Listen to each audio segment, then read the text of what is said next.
number, we're looking for a non-for-profit. The numbers mean something in reference to the IRS, in reference to the quality, what they have to do. For our purposes, non-for-profit. So we would have to give Gloria a list so she would know whether it's a 6 or a 9 like he's saying. Well, it's kind of a point of order on this thing, and council may have to address it, because the agenda item says usage by 501c3 organizations, and does not specify Wilson County, and does not specify the other ones.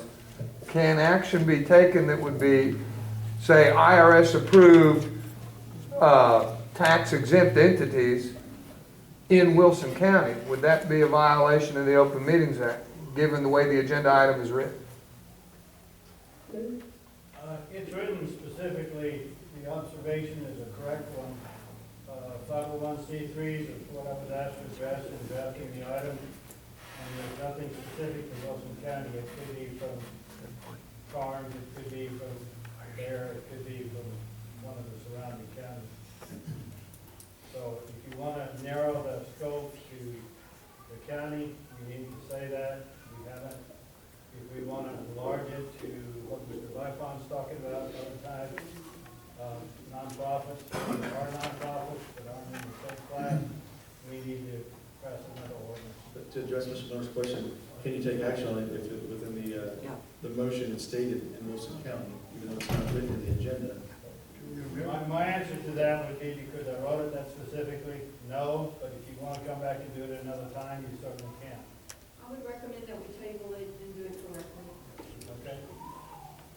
All right, so I can have the direction. I want to make sure that we want to say the Wilson County, but we want to make sure it appears correctly. Wilson County.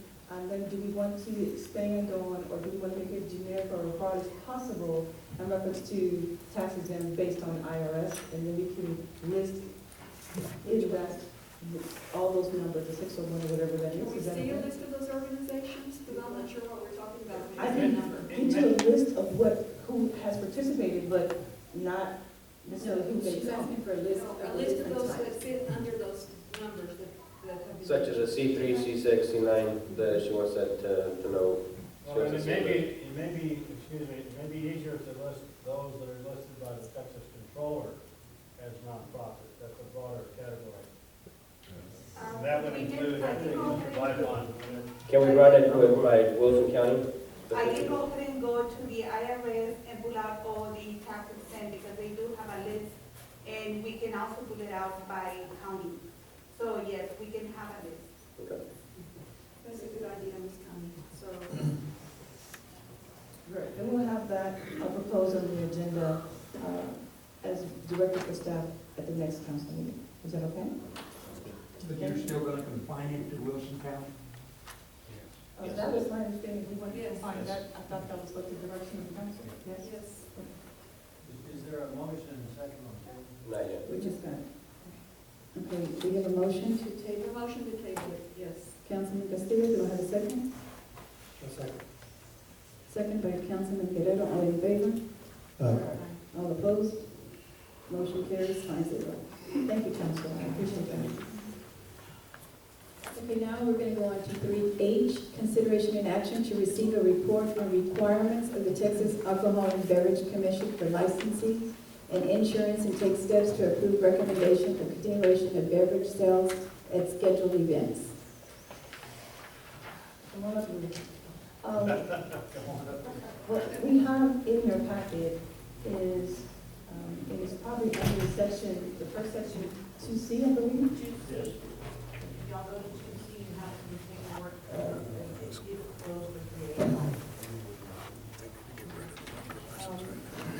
This memo speaks to the TABC license full A board.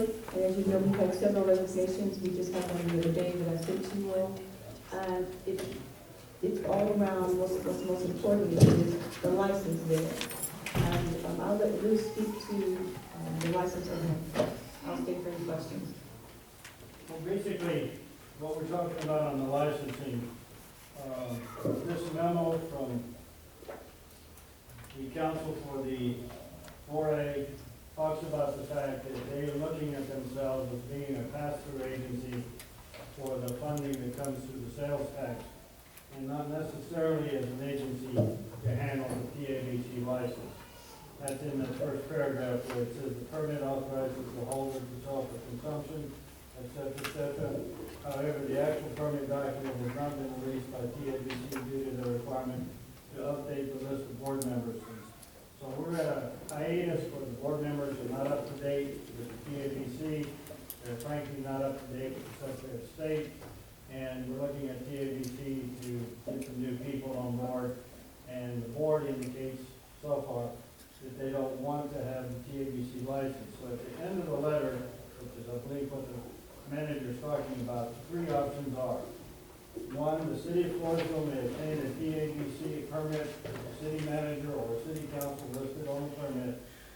Number two, the city require a caterer to use a TABC permit for a specific event. Or three, the city requires a tenant to obtain a temporary / special event TABC permit for a specific event. Those are your options for getting the alcoholic beverage license at the Civic Center. So using item 2 and 3 wouldn't have posed a liability for us, the city? I think the city, I think all three will. I think the city has what we call sovereign immunity and governmental immunity for purposes of defense. You also have an insurance carrier for that purpose, and you also buy an alcoholic beverage lighter ordinarily when you have that kind of license. So you do have some coverage, but the other obligation, according to the law, is to be somewhat circumspect about who buys, who's intoxicated, and who leaves intoxicated, and that's one of the reasons you require all your events to have an officer there and somebody there that's controlling people as they leave, and also you pay some attention to who you sell to as to whether you allow multiple beverages to people who look inebriated. So it does require some discretion, it does require some observation of what's going on at the event, but since we've been licensed, I'm not aware of any events where the officers haven't been duly aware, and I'm not aware of any events where we've had some license issues with the TABC.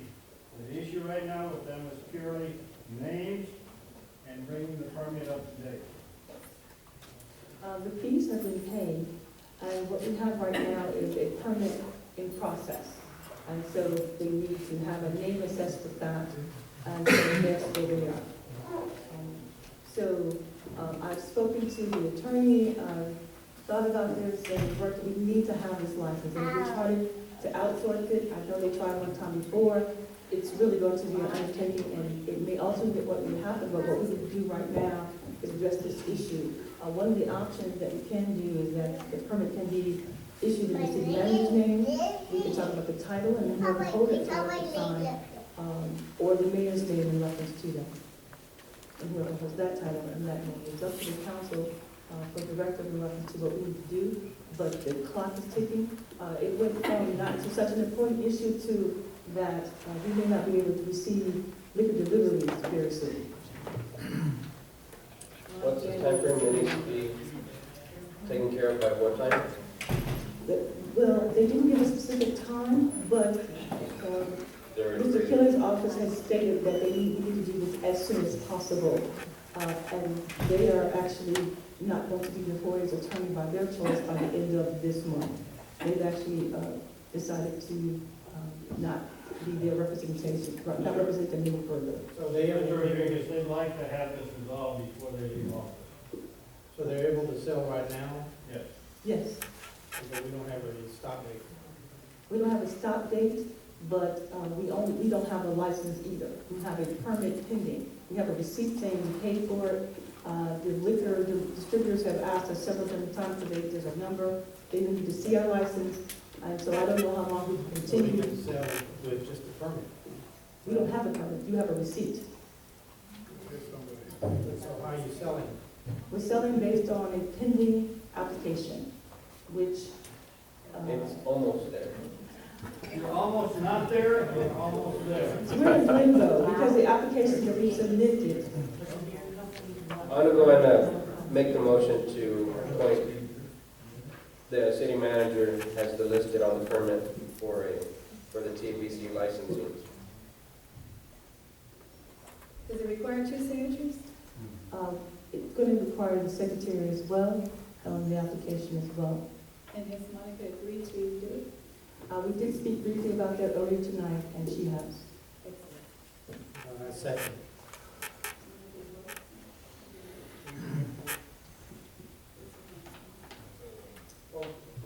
Just to get things ready. How do you say the motion? How do I- Your motion?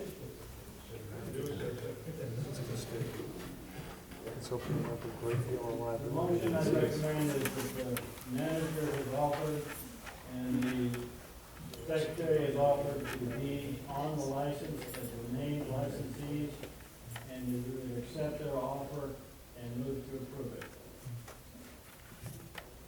And make sure that the insurance is adjusted accordingly to cover those two names.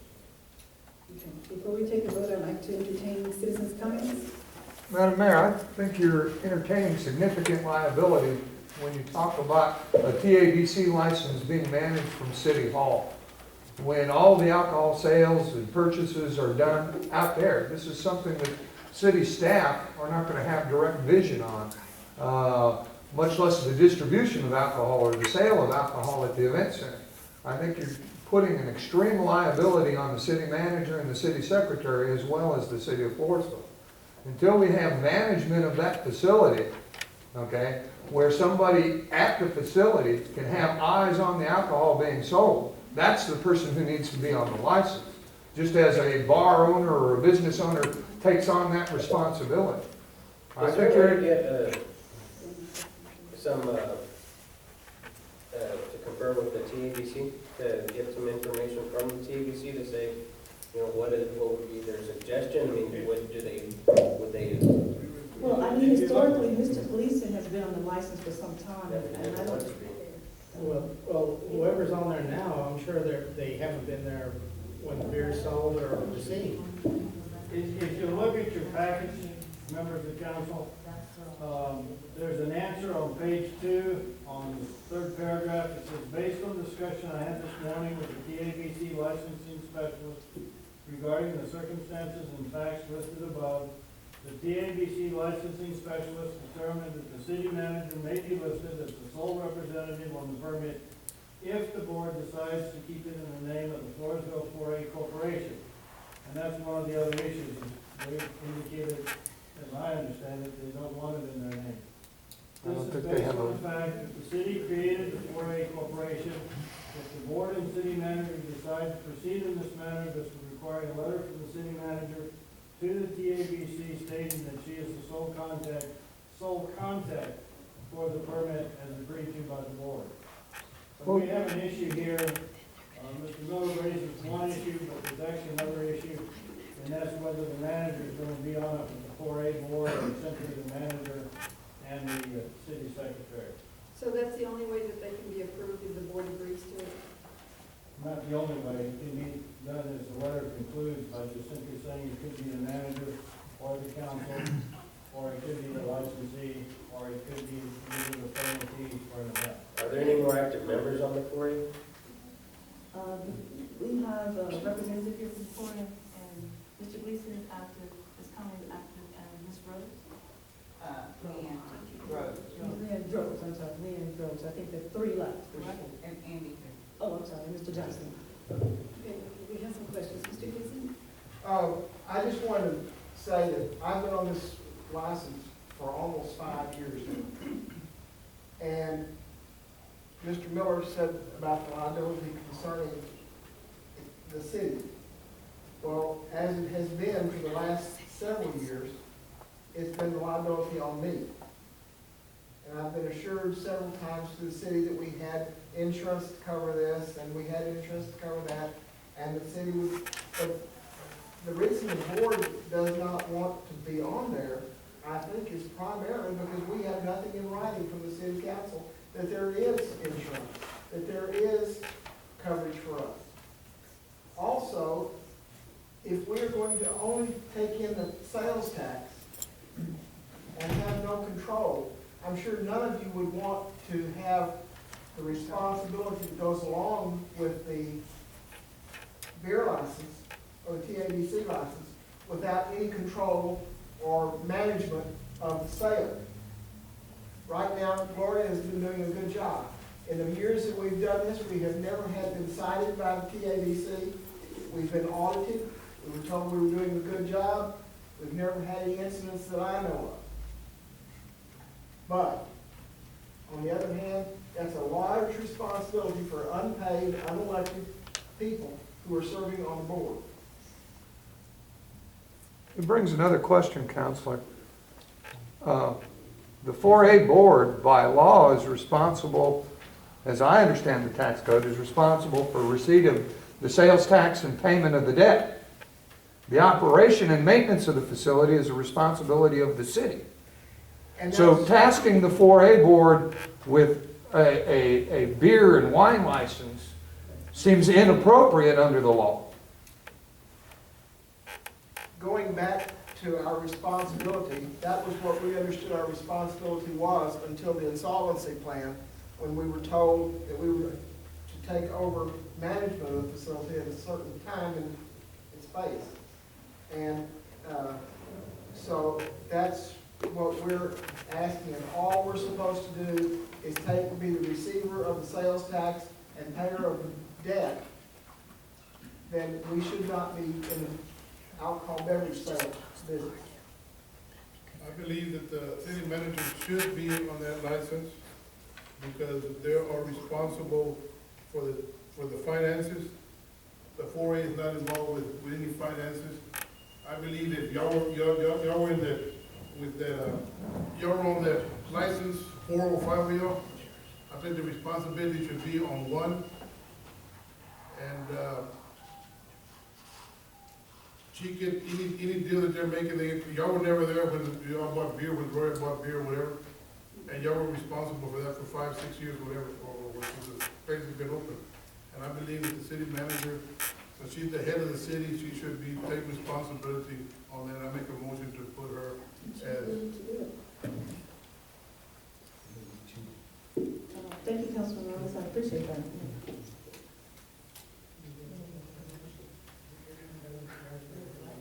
You need the 2, you need the 1 blue. Did you say 1 or 2? If the city manager takes it on her own, just 1, right? Okay. My motion is to appoint her. Okay, we have a motion by Councilman Rodriguez to appoint her. 1 second.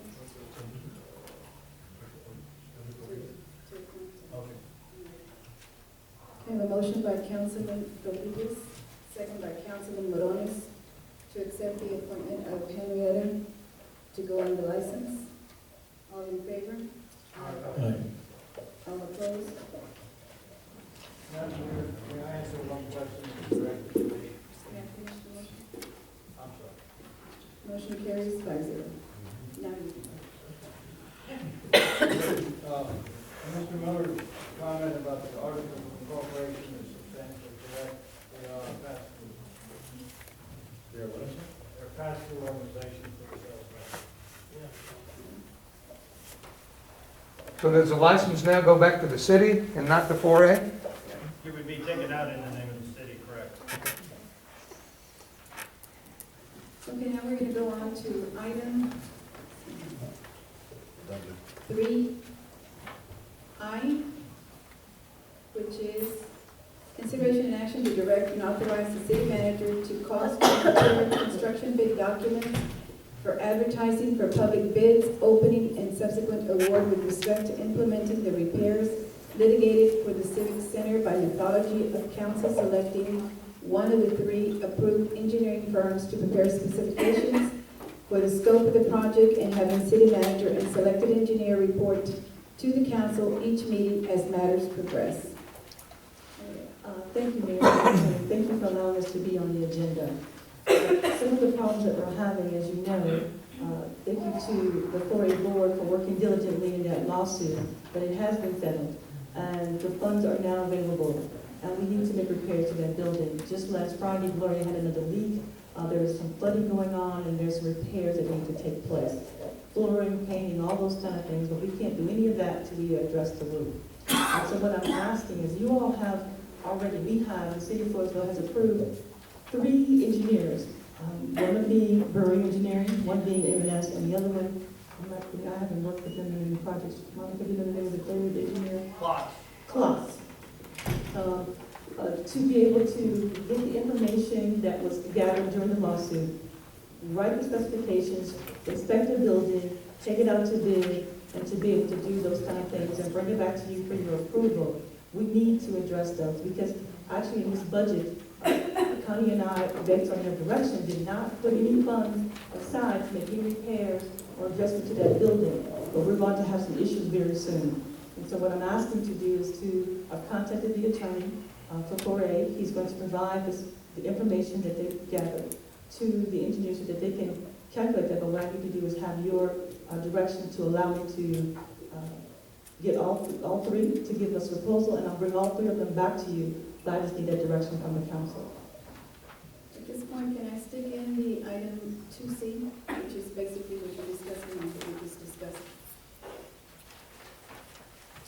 The status of building repairs, maintenance, operations, and license of the Texas Alcohol Beverage Commission. Yes, ma'am.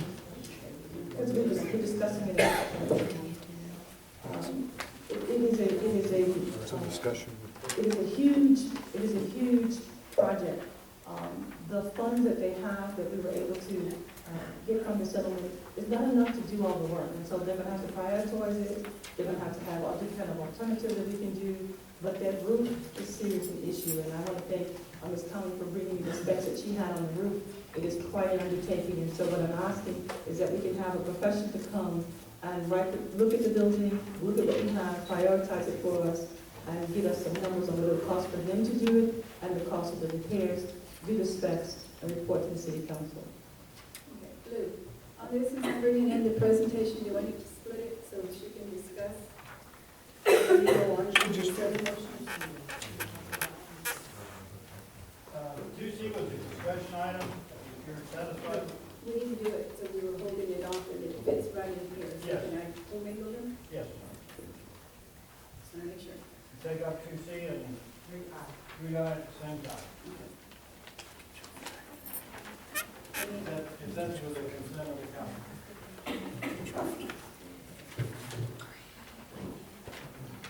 Okay, let me entertain some citizen comments on this before we take a vote. Madam Mayor and members of the council, one of the reasons I support the manager on this is we need somebody that can supervise the contract and do this other than a piecemeal basis, somebody that can come in and look at the whole problem based on what the lawsuit and the experts in the lawsuit came up with for deficiencies and what they got paid for, and address the whole problem and manage it properly. So it needs to come back to you when the engineers assess what's required, and then there needs to be formal bids and specifications to comply with the requirements of the bidding act.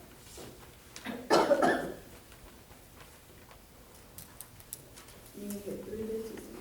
We're going to get 3 proposals to do for the 3 approved engineers that we already have. Clubs, Barry, who's doing a lot of our work on our water and sewer, and M&S, who's actually just went out to bid for our water tower. Why, I just want to ask a question. Why is it that you're asking for engineers to look at it rather than general contractors? In the engineer, what we need to be able to do is to write the specifications. A contractor doesn't necessarily write the specifications for us. The engineering firm will have, because a lot of it is mechanical and electrical work that has to do for the AC, so they can actually do the specifications rather than a contractor. Because you don't want a contractor to write what he needs to do, because he'll suck up all the money. But what we need to do is to have an engineer to write the specifications, say this is what you need to be able to do, have alternates in that bid. So let's say that they have the roof and 3 other items that they want them to fix, and then they can have cost estimates. And then what can happen is that they can say, well, we can't do alternate 1 and 2, we can only do alternate 1, depending on how the money works out. So that's why you need an engineering firm. What was the name of that first engineering firm? Okay, we have Burley Engineering, which is Mr. Heimers. You have M&S, who did our plan that you all used before, and Klutz. I don't have any record, I haven't worked with them, but they're according to what I could find.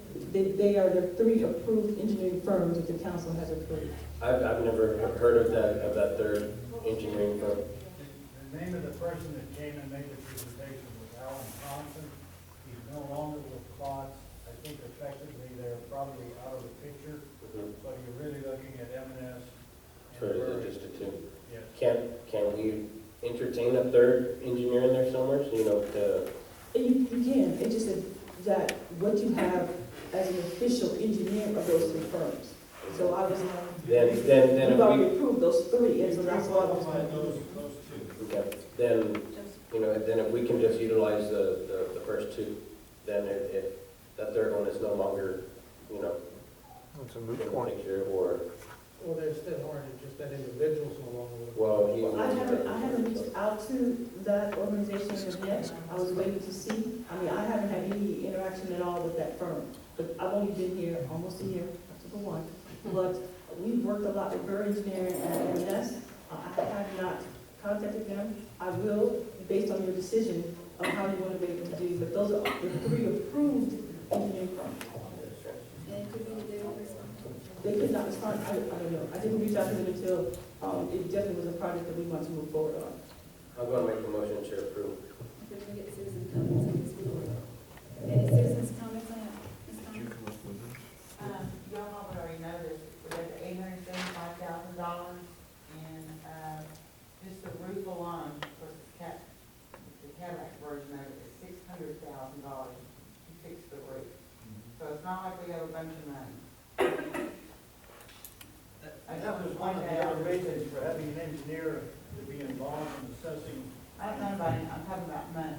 I'm not talking about engineering. I'm just giving for an example that we have $875,000 and it's gonna take $600,000 to fix the roof.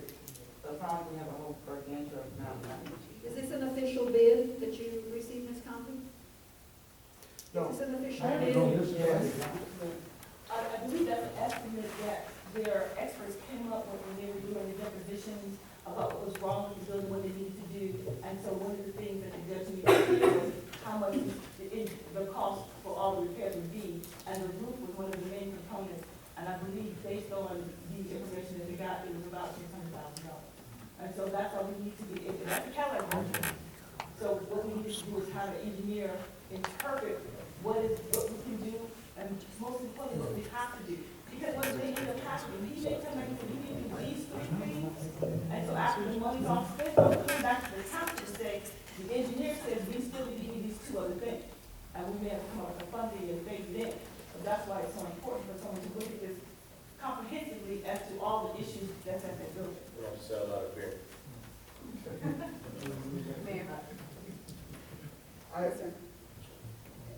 One of the things that we have going for us is that we have volumes of engineering studies. But it's good that from the court documents and things like that. But an engineer can take those and break those down and find out what has to be done, what has to be done first, what needs to be done second, and put them in order and priority for us.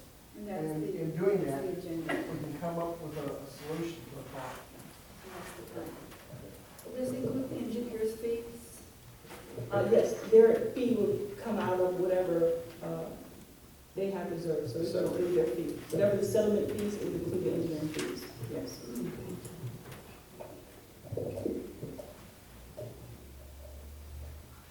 Any questions, council? Not yet, can we get a motion? I'm going to make a motion to, Okay, I have a motion by Councilman Rodriguez. May I have a second? I'll second the motion. Second by Councilman Nieto. All in favor?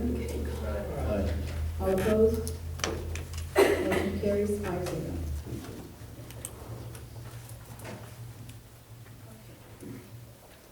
Now we're going to go to item 3J, consideration and action to propose a management and promotional program for the city of Floresville compliant with requirements for the hotel occupancy tax and report to the council for approval to implement full utilization of the hotel occupancy tax for fiscal year 2015. Mr. Rodriguez, did you want to talk about it? I just want to make the motion to table this item on agenda. I don't know who changed the agenda item the way I have written it, so What is different? What's changed? How did you write it? I wrote it that to have portion of the funds returned to the chamber. or to the business security, however. Well, what I think the attorney was trying to do is do more of a broader, so that we can have discussions. It doesn't matter what you're trying to do, I had it written down a certain way. But I did do, And nor did he come back to me and ask for any permission to change it. well, what I wanted to do, because I did get the message that you want to talk about the Travelers Bureau, so I just made a simple memo and outlined some things in reference to that. So if I could approach and give it to the council?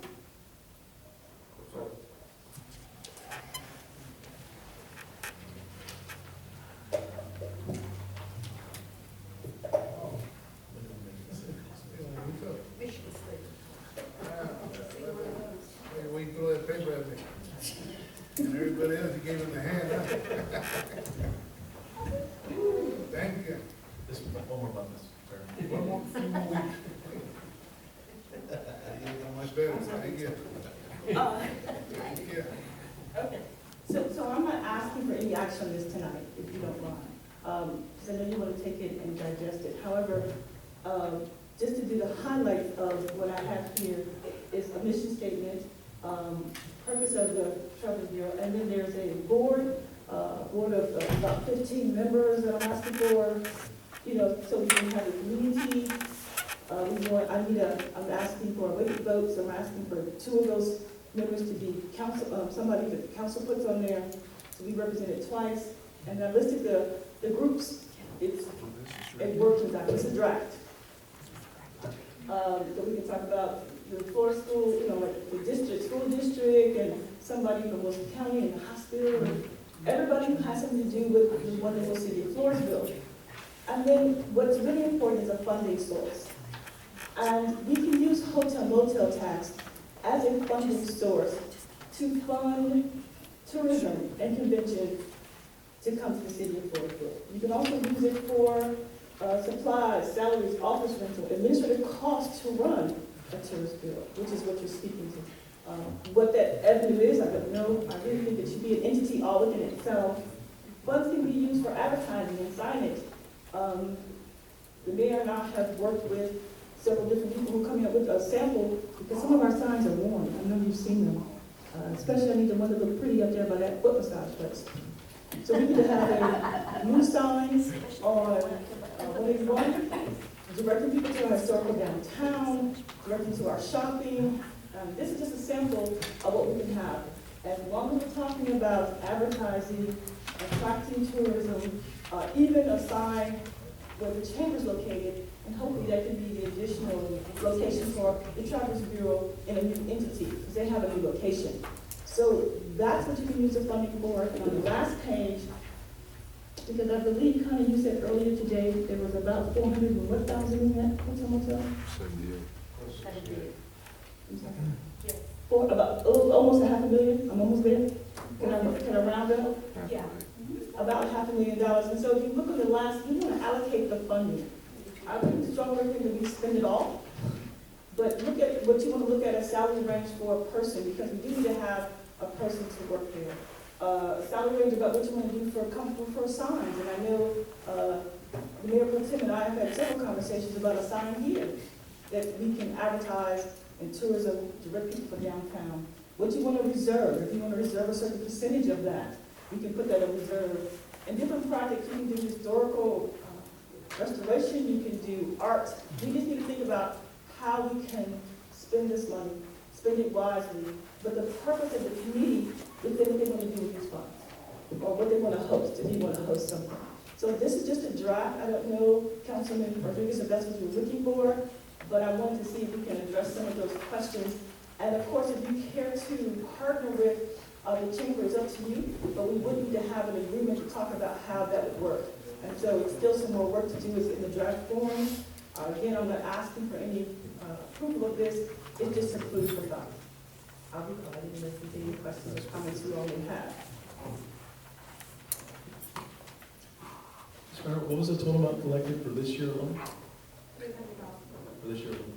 Okay, and then you said the total in the actual fund is? It's $400,000. Okay. I mean, in all respect to Mr. Rodriguez, with his agenda item should have listed. I think Ms. Turner put a lot of work into this, and she brings up a very good point with this Tourist and Visitors Bureau. I think it's a great idea as far as, getting members outside of the council as opposed to us allocating where we think, us as 5 councilmen, we're thinking where these funds should go, and we should leave it up to the members of the community. I know you listed a couple of organizations here, but I think, we've got, different people from different organizations. I think everybody, can share with us, where they feel the funds will go and how it's gonna benefit, benefit the city the most, the hotel motel tax, because, it's all about heads to beds. So, if we get, 15 members with 15 different ideas representing each organization, I think that's the best way to go, as opposed to us sitting up here and then allocating, okay, you get this much, you get this much, you get that much. You get a bigger spectrum of ideas, and it doesn't look like, there's somebody up here with a personal agenda, or, has this, one individual plan that they want to see funded, they want to see grow, you look into the community. So, I mean, this is very good. I wasn't too sure what Mr. Rodriguez's agenda item was, but, I mean, you put a lot of work into this, and I definitely agree with what you have. I'm not saying that this is wrong. I mean, I think it's a very good thing, I just but, want to make sure it reflected with you, but the committee would ultimately, as all committees have to come back with their recommendations, come back to your board to look at it and to do so. And because I don't have a life, I would actually be a liaison to that committee, but we want to be able to say we need to encompass the community to say what they want to do with this money, especially since it's some serious money now. At one time it was not even, but we collected over 300,000 this year, and I projected probably collect at least that for next year. And if you let me do an audit, maybe you can have more money out there. But I just want you to food for thought. I'm not asking for any approval, but thank you. I mean, one of the biggest directions we have here, we just finished talking about it, is the Civic Center, and this is actually, that, if they choose to, allocate monies, as Mr. Miller mentioned earlier, someone to manage that facility, which we desperately need. Someone there full-time managing, so and market the facility exactly, so you have someone there who's responsible for the beer license, who's actually has staff there, at every event, like I know Ms. Gloria's there, but has some staff there at every event to look over, watching over the license, and everything else in general, someone to actually market the center. And I mean, I can think of another way to bring more people to Floresville, to let them have an event there at the center, that is our main attraction. So, I mean, this Tourist and Visitors, nothing against the chamber, but this Tourist and Visitors Bureau is a great idea. Well, it would be the focus, and I think when there wasn't much hotel motel tax, it may have been a different vision, but I think this is definitely specific to say, we have something to market. Between the downtown and the convention center, we have a lot of people, and now we have a lot of hotels. And so what we need to do is be able to focus on the market that I have to do. From the time, the last 3 or 4 years, but from, getting $70,000 to $300,000, that's a big jump. And as discussed during our budget conversations, we talked about reimbursing the general fund for some of the expenses coming out of the hotel motel. Is that still correct? Well, yes, ma'am, it was a discussion that we had. However, there are certain different criteria that you have to meet in reference to that. We haven't got a definitive answer from the controller in reference to that. And actually tracking, Gloria did track some, but there are official forms that the attorney has been able to get to us that we need to use so that we can document. So I'm not recommending that we reimburse ourselves, but we track ourselves going forward so that we can be able to do that. Madam Mayor? Speak to that, Mr. Madam Mayor. I would encourage the council, even though the city manager said take no action on this, a visitor and tourist committee or board to give guidance to the city council on using hotel motel tax in fiscal year 2015 and beyond is going to provide a good plan and good guidance to the city. And I would, being that there is nearly $500,000 in there, and we have issues with or no visitor center today, or no funded visitor center today, and no long-term plan for the hotel motel tax, to plan to take action on this committee at the next council meeting. And let that committee be briefed by council on what the legal use of hotel motel tax, and let this diverse committee come back to the council with recommendations on how to use that hotel motel tax. But we can't wait on this anymore. We need to create that committee as soon as possible, get them educated on the laws as it relates to the hotel motel tax, and invest it in our community to market our community and grow our community. Is hotel motel tax our investment dollars? In the heads to beds piece of this, We shouldn't be spending $1 of hotel motel tax that doesn't generate at least another $1 in hotel motel tax. We need to be investing those dollars so that for every $1 we invest in hotel motel tax, we get $1.50 more in hotel motel tax down the road. And that would be a responsibility of the committee or board. In view of the fact that we just received this document and we really haven't had enough time to think about it, I would think that I would agree with Mrs. Turner that we take no action tonight, but allow us to assimilate this information and bring it up at another meeting.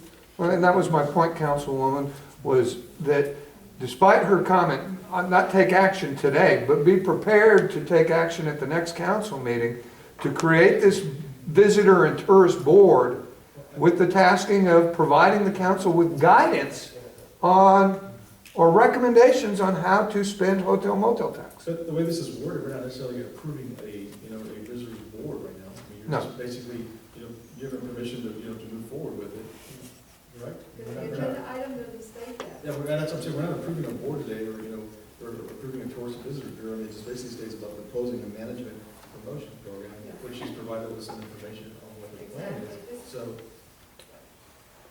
what are we acting on? What's your input, Mr. Vice? So it's obvious that you don't want to micromanage every penny of the hotel motel tax, but you need a board to come to you with, this is how the board proposes to spend this money 2015, do a budget for 2016, and what it should be spent on, having legally looked at what it needs to be or what it can legally be spent on. And it's pretty straightforward, it's pretty laid out on the state's website. You can't just sit there and have $500,000 and the city not looking like it should. It needs to be done, and it needs to be done now. Okay. May I address this issue? I'm debating whether I want to make a comment on something. And I think I'm going to make it, okay? I think that I agree with Mr. Rodriguez, the chamber should have something, funds or something. But I will not back that up until the chamber decides to support all the businesses in the community, whether they are members of the chamber or not. Today, I was at a grand opening for the new dental place. Cato was having their grand opening right next door. The chamber did not do the ribbon cutting for them because they chose not to join the chamber. And this is not the first time that this has happened. Let me finish. The other place was over there by Walmart, that strip, that only the liquor store got coverage because everybody else there did not join. For some reason, some of these chain organizations don't join chambers, and that's their right. But if they're going to be in our city paying taxes, they should have the same representation by our chamber and by this city as anybody else. And I know that y'all have that rule, no member, no ribbon cutting, but I've seen a lot of people that do their own ribbon cutting and they're very successful. May I respond? before you do, Philip, are we in line on what we're discussing on the agenda here? We're a little long. I'm not going to participate in providing another meeting act, whether you're there or not. Well, I think it's very I just want to important for the make mayor a to comment because they understand. were asking about. This Well, I is- know it's a comment, but I'm just saying, if it's not in line with the agenda, I mean, I don't know why we're spending 10, 15 minutes talking about the chamber and what ribbon. Well, I think I agree, but I don't know the money, but I don't want to know what I think I have the right of response because the mayor is wrong. This has nothing to do with the Chamber of Commerce. The Chamber of Commerce is funded by its members, not by you, not directed by you. We are talking about the Visitor and Tourist Centre, which is a separate entity, financed separately, banked separately, accounted separately, and has nothing to do. This has nothing to do with the Chamber. Nothing at all. This is to do with the Visitor and Tourist Centre. And that's why we now don't have visitors and tourism. Okay, we'll go on. So, Mr. Rosenberg? First of all, Mr. Rodriguez, I want to hand you a copy of the agenda that I got. Your item was not on here, and I apologize if you think I bastardized the agenda item, because what's written down there came from me, not in an contempt towards you.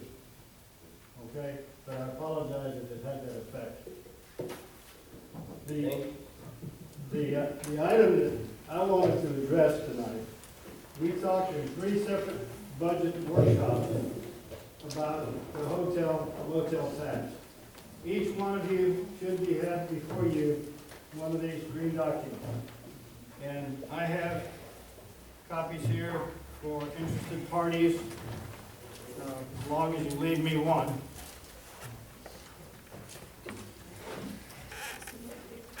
And the reason that I want to take just a little bit of time with the item, and the background is tab 1 is the hotel occupancy tax use guidelines under Texas state law with the funding application form. And this, as Mr. Whiteman has observed and others have observed, all of this is set out as guidelines under state law, and we do have the funding application forms. Monica has them there with her. What cities need to know about administering the hotel occupancy tax, we talked about in the budget workshop, and the problem we've got with the money that we already have about using it to reimburse the general fund is to meet the 2 tests. And if you look at tab 2 with me, for those of you who got the tab there, tab 2 says that the funding criteria is that every expenditure must directly enhance and promote tourism and convention and hotel industry.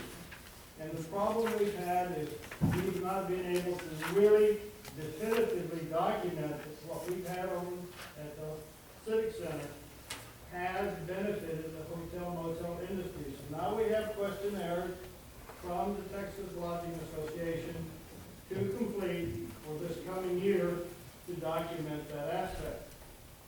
But in reading the Attorney General opinions that are attached to this document, and they're back under tab 4, the Attorney General opinions, the 3 different Attorney Generals have said that under 351.101 of the tax code, a municipality may expend its municipal hotel occupancy tax revenue only to promote tourism and the convention and hotel industry, and only for the specific uses listed in the statute. And that could include a lot of things that you just finished discussing with Mr. Vivon, whether it's through a bureau or whether it's through the chamber or some combination. But the ultimate determination is, quote, whether a particular proposed expenditure of the municipal hotel occupancy tax revenue is permissible and will be so used, it has to directly enhance and promote tourism and the convention and hotel industry, and this determination is for the municipality's governing body to determine in the first instance. So, if you want to make the determination, the point I'm getting at is, and all 3 of these opinions come to the same conclusion. If you want to make the determination, I'm going to use a simple example. For the last 2 years, Bill's gone, but I understood that the bill for the electrical is something like $4,000 or $5,000 a month. Más o menos, whatever it is. We know that to keep the thing open for hotel, motel purposes, you had to at least clean it, you had to at least have the air conditioning on, you had to do at least the basic items to keep the thing rolling, and you took money out of the general fund to support and subsidize what you did with the Civic Center. And so I think you're entitled under the test that's been laid out here by the Attorney General, multiple Attorney Generals, to reimburse yourself for at least some of the expenses you've incurred. As we go forward in this new year, we need the Bureau, we need somebody to give us advice, present it to you all from the decision-making process as to how the $300,000 will be used. But what we don't have or haven't had is the connecting link where we go over to one of you that owns a hotel and say, we're going to bring a convention to this town, say the County Clerks Association, and we'd like each one of you that have a hotel here to give us a 20% discount, and we'll bring 2 nights or 3 nights of people to your motel. That's the linkage the second part of the test that we've been missing in the startup of the running of the Civic Center. But it's your determination, and the Attorney General has been very, very careful in interpreting the statute to say the City Council determines whether or not you're complying with the statute and connecting your activities, your sign, your promotional work, your advertising, to heads to beds, and whether you're connecting it with the hotels that are in your community. We haven't had hotels in more than a year or two, so we're in a learning mode. So I think what's been said tonight is, we need a committee to make some advice to the council, to pick up some of the ideas, but we're in the mode where we've got the money, we can make some reimbursements for what's gone on in the past to cover some of our expenses, and we can go forward. But I brought for you tonight the guidelines that come from the Texas Lodge Association, come from the Texas Municipal League, come from the Controller's Office, and come from the Attorney General. So you have them in front of you as you did during the budget session, and I think it's simply a question of connecting the dots. And that's what the agenda item was for, Mr. Rodriguez. I wasn't trying to step on your toes or get in your domain, and I apologize. And Mayor, and City Council, if I may, to answer Ms. Castillo's question that she asked earlier, because I wasn't here when you did the budget for the year we're under now, I wasn't quite sure what the genesis of it was, and there was not any specific tracking or anything reference to using this for motel funds. And so recapturing can, it's up to you to decide. I would recommend it. The attorney saying it's legal that we can do it, but what I do want to say is that in the next budget, there will be no general fund used for the convention center, and then we can actually start using those funds, but it's up to you to direct, but we have not made that transfer. It is in the budget. I'm just looking for guidance, but I would recommend that we only go moving forward. Catching up can really get us into some trouble.